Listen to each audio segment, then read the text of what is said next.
Hey everybody, my name is Mitch Main and I am an openly gay, active Latter-day Saint. And I serve in the bishopric of my home ward here in San Francisco as the executive secretary, as my authentic self, as an out man. And I want to talk to you tonight about what we're all here to discuss, and that is the topic of bullying and keeping our LGBT youth safe. First and foremost, I just want to remind you guys that diversity is part of the plan, right? I mean, the way I think about it is lilies are my favorite flower. I love lilies. They're beautiful. They're so tall, and their structure is so regal and intricate. And the smell of lilies is almost like anything or nothing that I've experienced before. It's captivating and wonderful. And I really love lilies, but if lilies were the only flower that we had in this life, life would actually be pretty dull, wouldn't it? Despite their beauty, if that was the only one we had, it would be pretty uninteresting. Well, thank heavens we have had a set of heavenly parents who have a better grasp of the value of diversity than we seem to have as humans. Because in the springtime and in the summertime, we not only have lilies, but we have flowers and shrubs and plants and bushes and trees of every shape and size and scent and color imaginable. And that diversity that exists in nature is there for a purpose. It's there for us to enjoy. It's there for us to recognize. It's there for us to celebrate. And that same thing is true with us as humans. We are very diverse, and we are here to not just honor and respect and recognize those differences, but to celebrate them. And I think that's an amazing thing. And thank heavens we have heavenly parents who are certainly smarter than we are when it comes to this topic. I want to talk to you guys a little bit about this guy tonight. He's in first grade here, and his parents send him to school in a bright red shirt for his picture day, and they button his shirt up all the way to the top, and I think his pants were a little bit too short that day too. He's got this kind of big, oversized melon head that was a little bit too big for his body. And if you look closely, you can almost see that it kind of looks like he's got something hanging out of his nose here. So this kid, he's kind of a nerd, but he was happy. He knew, even in the first grade when this picture was taken, that he was gay. He didn't really know what being gay meant, but he knew that he felt differently about boys than he did girls. Didn't have the vocabulary to tell you the extent of that or what that really meant, but it was there nonetheless. As he grew up in grade school, the bullying began. In 5th grade, it really began to take hold. There was a girl in 5th grade who was a year older than him, actually. She was in 6th grade, and one day she pinned him outside the cafeteria, between the door to the cafeteria and the jam, and she pushed against him, and she asked him, "Are you a fag?" He said no, knowing that he was, but knowing that it was dangerous to admit that. "No, I'm not a fag." She pushed the door harder, and it squeezed his chest and pushed the breath out of him. She said, "Are you gay?" It was the first time he'd ever heard the word gay in conjunction with homosexuality, and he didn't know that connection. He thought for a minute that gay meant being happy, and he almost said yeah, because the truth of the matter was, he was still pretty happy. But no, he said, "I'm not gay." She pushed the door harder against him and eventually let go, and then grabbed hold of him and pushed him backwards down the cement steps outside the cafeteria. He went home that night with a bloody skinned knee and torn pants. In 7th grade, a bunch of guys broke into his PE locker and stole his PE t-shirt out of it and wrote the words "faggot" on the back of his t-shirt. He went to the coach when he discovered it and said, I can't really wear this. I can't put this on and play dodgeball today. And the coach said, "You know what? This is the only shirt you have. You've got to wear it. It's too bad." So he put the shirt on that said "faggot," and he walked out to the dodgeball court. He played dodgeball with the guys, and the boys pelted him with balls, and the girls pointed and laughed. He was 15 the first time he tried to commit suicide. He swallowed a bottle of sleeping pills, and he was discovered by his sister, who put him in the car, barely conscious, and rushed him to the emergency room where he had his stomach pumped. When he got home from the hospital, his parents never asked him, "Are you okay? What's wrong? Can we help?" They were angry that now they had an emergency room bill to pay. The second time he tried to commit suicide, he was 16. He swallowed 36 sleeping pills and 13 allergy pills. He slept for 49 hours, and in those 49 hours, no one came into his room to see if he was still breathing. No one came in to see if he was okay. No one came in to see what was wrong. Instead, when he woke up, his parents called him lazy and worthless and pointed to his 49 hours of sleep as evidence of that. The third, fourth, fifth, and sixth times he tried to kill himself, he wasn't successful then either. He just finally stopped telling people about those attempts because no one really seemed to care. But his arms and his wrists still bear the scars of those attempts.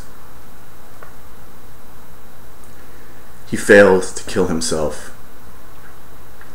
And thank God for failure. This little boy, it's me. It's me. I failed to kill myself 6 times. And I'm so glad that I failed, because if I hadn't failed, I never would have gotten the chance to do a couple very, very important things. And the first thing was I never would have gotten a chance to see my relationship with my mom transform from one where she told me that it would have been better for her if I'd been born dead than gay, into having her be my staunchest ally, my champion, and my best friend. I never would have gotten the chance to have my dad tell me right before he died how much he loved me, and to have him look me in the eye and say, "You're my boy," and having wanted that for my entire life. I never would have gotten the chance to have a brother-in-law who ended up working at the same company as the girl who pushed me down the stairs in the 5th grade, and watching her get fired from her job for serious emotional problems and not being able to get along with other people. And most importantly, I wouldn't have had the opportunity to do what I'm doing right now, and that is make the world better for the people that follow in my path, for my LGBT brothers and sisters. I know your path. I know what you go through. And it does get better, because we get better. We get stronger. If I would have succeeded in any of those attempts at taking my own life, I wouldn't have been able to be the kind of service and the pioneer that I want to be in this cause, and champion the way and make it easier for other people. You, as an LGBTQ youth, you're going to inherit this mantle of leadership. You're going to inherit this charge of being a pioneer for the generations that come behind you. You don't get the chance to desert the cause. We need you. People you don't even know need you. And we need you to be strong, and we need you to be fully in charge of your facilities. And we need you to be just exactly who you are. You are loved. God loves you, and the humans love you. And no one's opinion of you matters more than that of you and your Savior. In my adventures over the past year or so as a gay Mormon, I've had the chance to meet a lot of amazing, intelligent, talented people who are really paving the way for a difference in helping LGBT youth become safer, become healthier, so they do not have to go through the experiences that I have had and that others like me have had. One of the people that I have met is Dr. Caitlin Ryan, who is a professor at San Francisco State University. Dr. Ryan leads a project she calls the Family Acceptance Project, and what she has essentially done here with her scientific research is proven what we as LGBT youth have pretty much known all along. If you're just a little bit kinder to us, if you love us just a little bit, it goes a long way in keeping us safer. What Dr. Ryan has done here in this brochure is actually created a kit for parents, for guardians, for school teachers, for principals, for clergy, for neighbors and concerned congregation members that demonstrates and outlines a list of behaviors that you can engage in that will keep LGBT youth healthy and safer from drug and alcohol use and abuse, from STDs, and from depression and suicide. And these are behaviors that anyone can do. They're easy. They're kind. Everyone can do these. She also outlines a list of behaviors to avoid.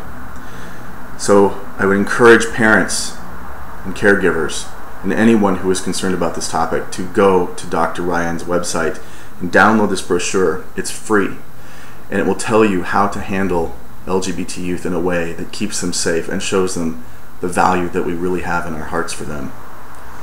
The web address for this is familyproject.sfsu.edu. That's familyproject.sfsu.edu. Get this. The last thing I want to say is to the grown-ups. You know, we talk a lot about how important it is to love other people and how important it is to be inclusive. And yet our youth seem to be getting a different message. I think it is critically important for us as adults to make sure now more than ever that our thoughts, our words, and our deeds in this subject are completely in alignment. No one is born with hatred and intolerance. No one is born with the desire to abuse or hurt another. That is something that is learned, and our youth are learning it someplace. So let us be the examples of what to do. We have to watch ourselves whenever we make the underhanded comment under our breath about the Asian driver, or the gay guy who works at the mall, or the fat woman at McDonald's. Our kids listen to that, they hear that, they learn from that, and we essentially tell them it's okay to hate. Even though our words may say that it's not, our behaviors say differently. Let us use this as the opportunity to make sure that we are doing what we say we want. So as you leave here tonight, I want you to do something for me, if you would. And that's take this message out into your lives and into your communities and into those that you interact with. Remember that it is really our similarities that bind us, not our differences that separate us. Thank you for coming tonight, and thank you, Miriam, for having me and allowing me to take part in this. God bless you all, and take care of yourselves until next time.